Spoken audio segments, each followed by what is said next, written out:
119 സങ്കീർത്തനത്തിൽ സങ്കീർത്തനക്കാരനായിരിക്കുന്ന ദാവീദ് ഇപ്രകാരം പ്രസ്താവിക്കുന്നു: ഞാൻ പുകയത്ത് വെച്ച തുരുത്തി പോലെ ആകുന്നു. ഞാൻ പുകയത്ത് വെച്ച തുരുത്തി പോലെ ആകുന്നു.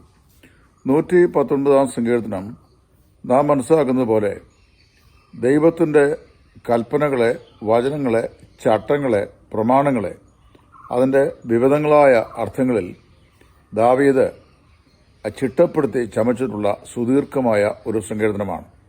സങ്കീർത്തനങ്ങളുടെ കൂട്ടത്തിലെ ഏറ്റവും സുദീർഘമായ സങ്കീർത്തനം എന്ന് 119 സങ്കീർത്തനത്തെക്കുറിച്ച് പറയുന്നു. ഞാൻ അതിൻ്റെ വിശദാംശങ്ങളിലേക്ക് പോകാതെ ഈ ഷോർട്ട് വീഡിയോയിൽ ഒരു ചെറിയ വ്യാഖ്യാനം അതിൻ്റെ പറയാൻ ആഗ്രഹിക്കുകയാണ്. മുൻകാലങ്ങളിൽ ഇന്നത്തെ പോലെ വെള്ളമോ വീഞ്ഞോ എണ്ണയോ പാനീയങ്ങളോ പകർന്നു വയ്ക്കുവാൻ ഈ കാലഘട്ടത്തിലെ പോലെ സംസ്കരിക്കപ്പെട്ട പാത്രങ്ങളോ സംവിധാനങ്ങളോ ഇല്ലാതിരുന്ന കാലഘട്ടങ്ങളിൽ സാധാരണയായി ഇവ പകർന്നു വയ്ക്കുവാനും ഒരു സ്ഥലത്തു നിന്ന് വേറൊരു സ്ഥലത്തേക്ക് കൊണ്ടുപോകാനും ഉപയോഗിച്ചിരുന്നത് മൃഗങ്ങളുടെയും മറ്റും തോലുകൊണ്ട് ഉറക്കിയിട്ട് അത് പാകപ്പെടുത്തിയെടുത്ത തുരുത്തിയായിരുന്നു. ആ തുരുത്തിയെക്കുറിച്ചുള്ള ധാരാളം പ്രസ്താവനകൾ സുവിശേഷങ്ങൾ നമ്മുടെ കർത്താവായ യേശു ക്രിസ്തുവും പറഞ്ഞിട്ടുണ്ട്. പുതിയ വീഞ്ഞ് ആരും പഴയ തുരുത്തിയിൽ സൂക്ഷിക്കാറില്ല, കർത്താവായ യേശു ക്രിസ്തു പറഞ്ഞു. അങ്ങനെ ചെയ്താൽ ഉണ്ടാകാവുന്ന അപകടം എന്താണെന്നും ക്രിസ്തു പഠിപ്പിച്ചിട്ടുണ്ട്. അപ്പോൾ ഇവിടെ ഞാൻ പറയാൻ ആഗ്രഹിക്കുന്നത് ഈ തുരുത്തി എന്ന് പറയുന്നത് അതിൻ്റെ പ്രോസസ്സിനെ സംബന്ധിച്ചാണ്. പശുവോ മറ്റ് ഏതെങ്കിലുമൊക്കെ ജീവജാലങ്ങളോ അവയുടെ മാംസം ആഹാരത്തിനായി എടുത്ത ശേഷം അതിൻ്റെ പുറംതൊലി, അതായത് പുറംചട്ട, അത് അന്നത്തെ കാലത്തെ വളരെ ശക്തമായ ചില പ്രോസസ്സിൽ കൂടി കടത്തിവിടുമായിരുന്നു. അതിലാദ്യമായി ചെയ്യുന്നത് ഈ തുകല് ഉപ്പ് തേച്ച് അത് വെയിലത്തിട്ട് ഒരുവിധം അത് പാകപ്പെടുത്തി കഴിഞ്ഞാൽ നന്നായി ഉപ്പിൽ പൊതിഞ്ഞ് അത് വിറക് കത്തുന്ന അടുപ്പിൻ്റെ മുകളിലുള്ള ചേരികൾ ഉണ്ടാക്കി ആ ചേരികൾ വിരിച്ച് അവിടെ വെച്ച് അതിൻ്റെ ഈ തോലിലുള്ള എല്ലാ ഈർപ്പവും ജലാംശങ്ങളും അത് ഊർന്ന് പോയിട്ട് അതിനെ ഒരു വ്യക്തമായ നിലയിൽ ഒരു തുരുത്തിയായി അല്ലെങ്കിൽ ഒരു പാത്രമായി രൂപപ്പെടുത്തക്ക നിലയിൽ പ്രോസസ്സ് ചെയ്യുന്ന അതിപുരാതനമായ ഒരു രീതി ആ കാലത്തെ ആളുകളുടെ ഇടയിലുണ്ടായിരുന്നു. പ്രത്യേകിച്ച് ഈ തുരുത്തികൾ ഉപയോഗിച്ചു വന്നത് രണ്ട് പ്രധാനപ്പെട്ട ഉദ്ദേശങ്ങൾക്ക് വേണ്ടിയാണ്. ഒന്ന്, വീഞ്ഞ് അതിനെ പ്രോസസ്സ് ചെയ്യുന്ന പ്രക്രിയയിൽ തുരുത്തിയിൽ നിന്ന് തുരുത്തിയിലേക്ക്, അതായത് പാത്രത്തിൽ നിന്ന് പാത്രത്തിലേക്ക് പകരുക എന്ന് പറയുന്ന പ്രക്രിയയ്ക്കാണ് ഇത് ഉപയോഗിച്ചിരുന്നത്. രണ്ട്, പ്രോസസ്സ് ചെയ്യപ്പെട്ട വീഞ്ഞും അതുപോലെ പാനത്തിന് ഉപയോഗിക്കുന്ന വെള്ളവും ഒരുപോലെ സൂക്ഷിച്ചു വെച്ചിരുന്നതും ഈ തുരുത്തിയിലാണ്. എന്നാൽ ആ നിലയിൽ ഇവയെ സൂക്ഷിക്കാൻ പര്യാപ്തമാകുന്ന ഒരു മനോഹര പാത്രമാക്കി രൂപപ്പെടുന്നതിന് മുമ്പ് ഒരുപാട് പുകയും ഒരുപാട് തീയും ഒരുപാട് ഞെരുക്കവും ഒരുപാട് പരിശോധനകളും കടന്നാണ് ഈ തുകല് ഒരു തുരുത്തിയായി രൂപാന്തരപ്പെടുന്നത്. നമ്മുടെ കർത്താവിന്റെ സന്നിധിയിൽ ദാവീദ് ധ്യാനിച്ച് ഈ സങ്കീർത്തനം എഴുതുമ്പോൾ പറയുകയാണ്: ഞാൻ പുകയത്ത് വെച്ച തുരുത്തി പോലെ ആകുന്നു എന്ന് പറഞ്ഞു കഴിഞ്ഞാൽ ദൈവം തന്റെ ജീവിതത്തെ എത്രത്തോളം ശക്തമായും കഠിനമായും പരിശോധനയുടെ മൂശയിൽ കൂടി കടത്തിവിട്ടുവെന്നും എന്തിനാണ് ദൈവം അങ്ങനെ തന്നെ പരിശോധനയുടെ മൂശയിൽ കൂടി കടത്തിവിട്ടത് എന്നുമാണ് അവിടെ ദാവീദ് പറയുന്നത്. ഈ മൃഗങ്ങളുടെ തോല് ഉപ്പും മറ്റ് രാസവസ്തുക്കളും പുരട്ടി ആദ്യം സൺലൈറ്റിൽ, അതായത് വെയിലത്തും, പിന്നീട് അത് പുകയിലും അത് തൂക്കിയിട്ട് അതിൻ്റെ എല്ലാ ദുഷ്ടുകളും അതിൽ നിന്ന് സമ്പൂർണ്ണമായി ഊറി മാറി അത് മനോഹരമായ ഒരു പാത്രം ജലസംഭരണിയായി, വീഞ്ഞസംഭരണിയായി രൂപാന്തരപ്പെടുന്നത് വരെ അതിനെ ആ പ്രോസസ്സിൽ കൂടി കടത്തിവിടുന്നത് അനിവാര്യമായ ഒരു കാര്യമായിരുന്നു. ഒരു ക്രിസ്തീയ വിശ്വാസിയെ ദൈവത്തിന് പ്രയോജനമുള്ള ഒരു ഉപകരണമാക്കി. ഇപ്പം ദൈവത്തിന് നമ്മളെ പകരാൻ, പാത്രത്തിൽ നിന്ന് പാത്രത്തിലേക്ക് പകരാൻ കഴിയത്തക്ക നിലയിൽ, മറ്റനേകരുടെ ദാഹം തീർക്കാൻ കഴിയത്തക്ക നിലയിൽ ഒരു ഉത്തമ പാത്രമാക്കി നമ്മെ മാറ്റിയെടുക്കേണ്ടതിന് ദൈവം ചെയ്യുന്ന ചില പ്രോസസ്സുകളുണ്ട്. ആ പ്രോസസ്സുകൾ എന്ന് പറയുന്നത് കർത്താവ് നമുക്ക് നൽകുന്ന കഷ്ടതകളാകുന്നു. ആസാഫ് ഒരു സങ്കീർത്തനത്തിൽ പറയുമ്പോൾ ഇപ്രകാരം പ്രസ്താവിക്കുന്നുണ്ട്: അതെന്റെ കഷ്ടതയാകുന്നു, അത്യുന്നതന്റെ വലങ്കൈ എനിക്ക് വരുത്തിയ സമരസങ്ങൾ തന്നെ എന്ന് പറയുന്നുണ്ട്.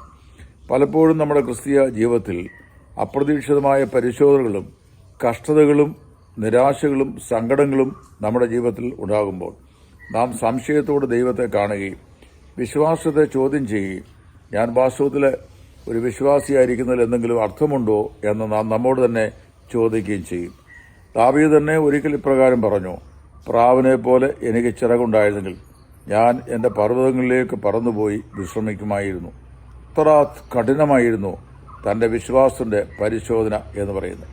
എന്നാൽ ജീവിതത്തിൻ്റെ അവസാനം വരെ, നല്ല വാർദ്ധക്യം വരെ ദൈവഹിതപ്രകാരം ജീവിച്ചിരുന്ന, കർത്താവിന് വേണ്ടി മഹത്വരമായ നിലയിൽ ജീവിച്ച ദൈവദാസനാകിയ ദാവീദ് ഈ പരിശോധനകളെയെല്ലാം ദൈവത്തിലുള്ള വിശ്വാസത്താൽ അവൻ അഭിമുഖീകരിക്കുകയും അതിനെ തരണം ചെയ്യുകയും ചെയ്തു എന്ന് നാം വായിക്കുന്നു.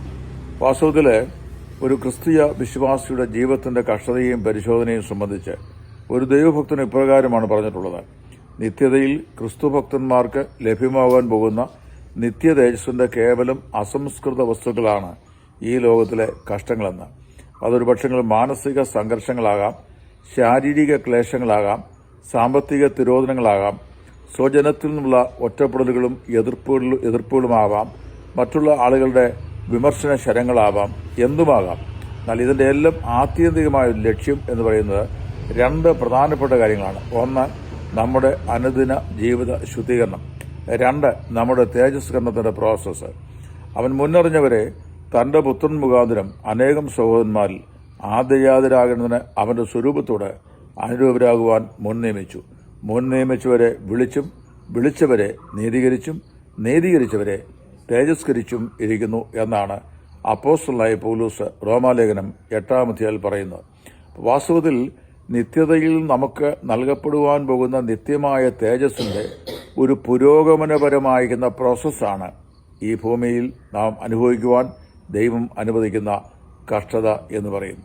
ആ ദൈവികമായിരിക്കുന്ന കാഴ്ചപ്പാടിൽ ആ കഷ്ടതയെ വീക്ഷിക്കുമ്പോൾ മാത്രമേ അതെന്റെ കഷ്ടതയാകുന്നു, അത്യുന്നതന്റെ വലം കൈ എനിക്ക് വേണ്ടി വരുത്തിയ സമ്മത്സങ്ങൾ തന്നെയെന്ന് ആസാഫ് പറഞ്ഞതുപോലെ നമുക്ക് മനസ്സിലാക്കുവാൻ സാധിക്കുകയുള്ളൂ. അതല്ലെങ്കിൽ എന്ത് ചെയ്യും? നമ്മൾ കഷ്ടതയിൽ പിറുപിറുക്കും. ദൈവത്തിന്റെ ദാസനായിരിക്കുന്ന നാഗൽ സാഹിബ് പാടിയപ്പോൾ അദ്ദേഹത്തിന്റെ മനോഹരമായ ഒരു ഭക്തികാരത്തിൽ അതിന്റെ ഈരടികൾ അദ്ദേഹം ഇങ്ങനെ പാടി: കഷ്ടതയിലും പാടുവാൻ, നഷ്ടമതിൽ കൊണ്ടാടുവാൻ, തൃപ്തി അരുൾക ശക്തി അരുൾക നായക, ഭക്തിയിൽ പൂർണ്ണൻ ആക്കുകയെ, ഉറപ്പിക്കെന്നെയൻ നാഥ, നിറയ്ക്ക നിൻ ശുദ്ധാത്മാവാൽ. എത്ര മനോഹരമായ പാട്ടിന്റെ വരികളാണ്. വാസ്തവത്തിൽ ദൈവം എന്നെയും നിങ്ങളെയും പലപ്പോഴും പുകയത്ത് വെച്ച തുരുത്തി പോലെ കണക്കാക്കാറുണ്ട്. ഒരുപാട് തീയും പുകയും ഒക്കെ നിരന്തരമായി നമ്മുടെ ജീവിതത്തിന് ആഞ്ഞടിക്കുമ്പോൾ ഉണ്ടെന്ന് നമുക്ക് തോന്നിയിരുന്ന നമ്മുടെ മുഖം വാടിയും നമ്മുടെ മനസ്സ് കരിഞ്ഞും നാം തളർന്നും വശായും ക്ഷീണിച്ചും ഒക്കെ പോയി എന്ന് തോന്നിട്ട് ഇനിയും മുമ്പോട്ട് നീങ്ങാൻ അരയിഞ്ച് പോലും എന്നെ കൊണ്ട് സാധിക്കത്തില്ല, ഞാൻ വിരൂപമാക്കപ്പെട്ടല്ലോ എന്ന് ചിന്തിച്ച് നിരാശപ്പെടുന്ന ജീവിതത്തിന്റെ നൈരാശ്യ വേളകളിൽ കർത്താവിന്റെ സ്വാന്തന ശബ്ദം നമ്മുടെ കാതുകളിൽ പരിശുദ്ധാത്മാവ് ഇങ്ങനെ മൂകമായി സംസാരിക്കുന്നു: ഇത് നിന്റെ ജീവിതത്തിന് ദൈവം നിന്നെക്കുറിച്ച് ആഗ്രഹിക്കുന്ന യഥാർത്ഥ തേജസ്കരണത്തിലേക്ക് വഴി നടത്തേണ്ടത് ദൈവം അനുവദിക്കുന്ന പരിശോധനയുടെ നിമിഷങ്ങളാണ്. ഈ പരിശോധന കൂടി കടന്നുപോയി കഴിയുമ്പോഴാണ് സുന്ദരമായ ഒരു പാത്രമായി, ഒരു ജലവാഹിനിയായി, ഒരു വീഞ്ഞുവാഹിനിയായി ഈ തുരുത്തി മാറുന്നത്. എന്ന് മാത്രമല്ല, പുകയത്ത് വെച്ച് ഉണക്കി പാകപ്പെടുത്തിയ ഈ തുരുത്തി വർഷങ്ങളോളം അത് ലാസ്റ്റ് ചെയ്യുകയും അനേക ആളുകൾക്ക് നിരവധി സ്ഥലങ്ങളിലേക്ക് അതിൽ വീഞ്ഞോ വെള്ളമോ വഹിച്ചുകൊണ്ട് പോകാനായിട്ട് സഹായിക്കുകയും ചെയ്യും. കഷ്ടത സഹിഷ്ണുതയെയും, സഹിഷ്ണുത സിദ്ധതയെയും, സിദ്ധത പ്രത്യാശയെയും ഉളവാക്കുന്നു എന്നറിഞ്ഞ് പത്രോസ് പറയുകയാണ്, നാം കഷ്ടങ്ങളിലും പ്രശംസിക്കുന്നു. അപ്പോൾ കഷ്ടത സഹിക്കുന്ന മനുഷ്യൻ ഭാഗ്യവാൻ എന്ന് യാക്കോബും പറയും. ഇങ്ങനെയുള്ളവർ കൊള്ളാകുന്നവരായി തെളിഞ്ഞിട്ട് ദൈവം തന്നെ സ്നേഹിക്കുന്നവർക്ക് വാഗ്ദത്തം ചെയ്തിട്ടുള്ള ജീവകിരീടം പ്രാപിക്കും. പ്രിയമുള്ളവരെ, ഈ വീഡിയോ 10 മിനിറ്റ് മാത്രമുള്ള ഒരു വീഡിയോ ആണ്. ഞാൻ പുകയത്ത് വെച്ച തുരുത്തിയെക്കുറിച്ച് പറഞ്ഞ ഈ ചിന്ത എന്നെപ്പോലെ അല്ലെങ്കിൽ നിങ്ങൾ പലരെപ്പോലെയും ജീവിതത്തിന്റെ പല മേഖലകളിലും പല നിലയിലുള്ള നീറ്റലുകളും പുകച്ചിലുകളും പ്രയാസങ്ങളും സങ്കടങ്ങളും കണ്ണുനീരുകളും അനുഭവിച്ചുകൊണ്ട് മുമ്പോട്ട് പോകുന്ന ദൈവ മക്കൾക്ക് ഒരാശ്വാസമായി തീരുമെങ്കിൽ ഞാൻ കൃതാർത്ഥനായി. ദൈവനാമം മഹത്വപ്പെടട്ടെ. ക്രിസ്തുവിൽ നിങ്ങളുടെ കൂട്ടുസഹോദരൻ സുവിശേഷകൻ Titus from Edayaranmula. Thank U.